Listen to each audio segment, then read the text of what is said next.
طاہر صاحب آج آپ نے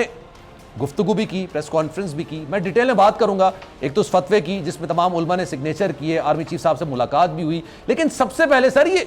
ہر دور کے اندر پاکستان اور اسرائیل کے درمیان تعلقات استوار ہونے کا شوشہ سوشل میڈیا پر کون چھوڑتا ہے اور اس سے کیا فوائد حاصل ہوتے ہیں ان لوگوں کو؟ بسم اللہ الرحمن الرحیم نحمدہ ونصلی ونسلم علی رسولہ الکریم۔ دیکھیے، گزارش یہ ہے کہ جو قوتیں چاہتی ہیں کہ پاکستان میں بدامنی ہو، پاکستان میں انتشار ہو اور پاکستان جو ہے وہ اسرائیل کو تسلیم کر لے، وہ یہ ساری حرکتیں کرتی ہے، اور اس میں پاکستان کے اندر انتشار پیدا کرنے کے لیے ایک ایسے وقت میں جبکہ پاکستان جو ہے عالم اسلام کے ان 2-3 ممالک میں صف اول میں کھڑا ہے فلسطین کے مسئلے پر، جو فلسطین کی معاملے کو لے کے آگے بڑھ رہے ہیں، اور ایک اس وقت لوگوں کے اندر ایک جذبات ہیں، غم ہے، حزن ہے، ایک ظلم اور بربریت کے خلاف لوگوں کی آواز ہے، تو ایک بے بنیاد بات بنا کر کے جی ایک جہاز اسلام آباد سے اڑا بارین اتر گیا، بھئی وہ جہاز سواریاں لے کر گیا تھا، اب ان سواریوں کے پاس کوئی بم باندھ کے تو نہیں بھیجا تھا پاکستان نے۔ ہر عقل مند آدمی یہ بات جانتا ہے کہ جو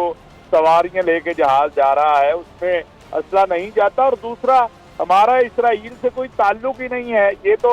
بات کر رہے ہیں میزائلوں اور اسلحے کی، ہم تو اسرائیل کو ایک سوئی بھی نہ دے کہ ہمارا تعلق ہی ایسا کوئی نہیں ہے، اور پھر ایسے وقت پہ جب وہ ہمارے بچے قتل کر رہا ہے، جب وہ بربریت کر رہا ہے، ہماری بہنوں بیٹیوں کا قتل عام کر رہا ہے، تو کون سا انسان ہے جو ایسے وقت میں یا مسلمان ہے کہ جو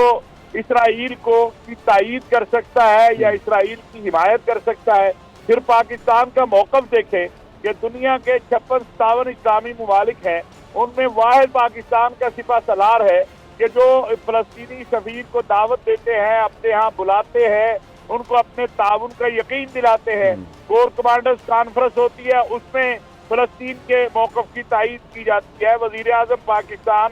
2 لوگوں نے فوری طور پر رابطہ کیا فلسطین کے صدر محمود عباس سے، ایک ہمارے وزیر اعظم انوار الحق کاکڑ صاحب ہیں اور ایک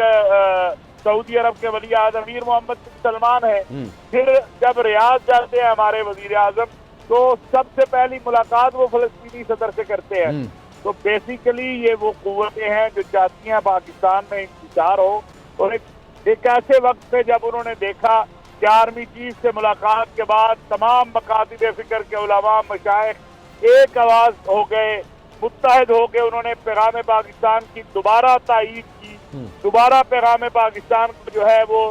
قوم کے سامنے رکھا، تو لازمی بات ہے کہ یہ اتنا بڑا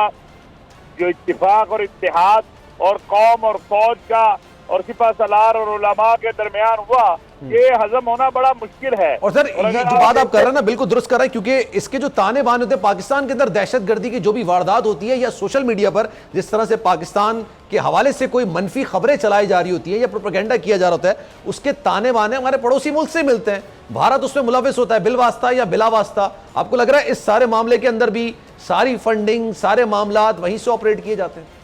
بالکل، بھارت بھی ہے اور اسرائیل بھی ہے، اور پھر ہماری بدقسمتی کہ ہمارے نوجوانوں کا یا ہمارے ملک کے اندر ایک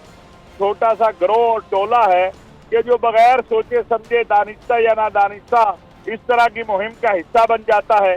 اگر آپ سوشل میڈیا پہ دیکھیں اس وقت جو طوفان بدتمیزی برپا ہے علماء کی میٹنگ کے حوالے سے، اور جس کے اندر یہ تمیز بھی ختم ہو گئی ہے کہ ہم کسی کی ماں کو، بہن کو گالی دے رہے ہیں، اس کو برا بھلا کہہ رہے ہیں، تو بھائی آپ بھی تو کسی ماں کے بیٹے ہیں، آپ بھی تو کسی بہن کے بھائی ہیں یا بہن ہیں،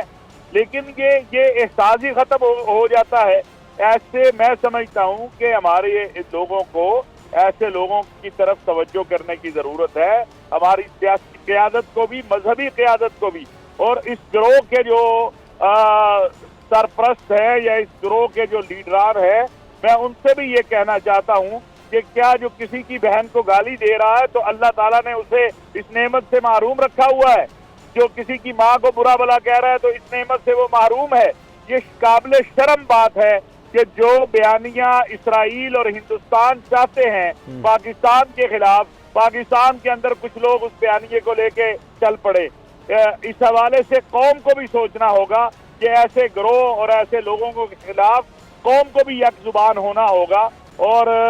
یہ اس سے فرق کوئی نہیں پڑتا۔ پاکستان کی قوم کا اپنی فوج پر، اپنے سپہ سالار پر جو اعتماد ہے وہ مزید بڑھے گا، اپنی فوج پر، اپنے سلامتی کے اداروں پر۔ بات درست ہے آپ کی، اور اس میں کوئی دو رائے نہیں ہے، بات آپ کی بالکل درست ہے، لیکن سر آپ جیسے جید علماء ہیں، آپ کے ساتھ بہت سارے جید علماء ہیں، جیسے کہ ابھی ایک ملاقات بھی ہوئی جس میں سارے لوگ موجود تھے، فتویٰ بھی سامنے آیا، اس فتوے نے ان لوگوں کی زبانیں بند کر دی جو کہ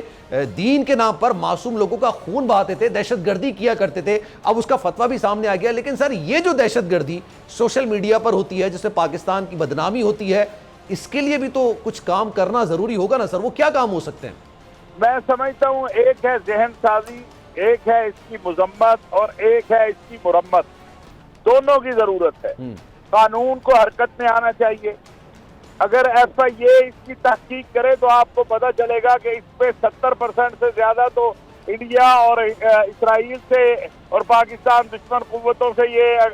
اکاؤنٹ چل رہے ہوتے ہیں۔ 30 سے 25% ہمارے ملک کے اندر لوگ ہیں جن بیچاروں کی ذہن سازی کی گئی یا جن کو اس طرف لگا دیا گیا، اور وہ بغیر سوچے سمجھے لگے ہوئے ہیں۔ آپ کوئی اچھی بات بھی لکھے وہ ان کا جواب گالی میں ہی آتا ہے۔ بھائی اللہ کے بندو،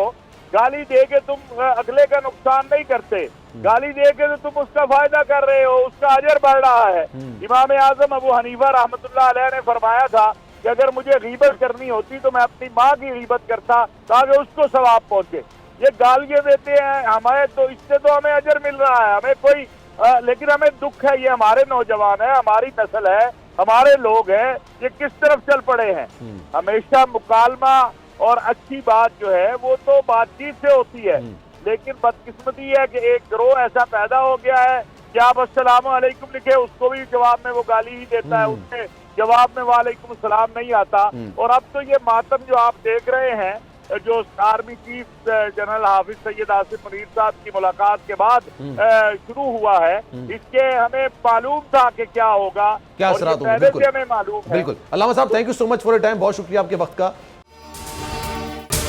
اگر آپ کو یہ ویڈیو پسند آئی تو سبسکرائب کریں اور بیل آئیکن پر کلک کریں۔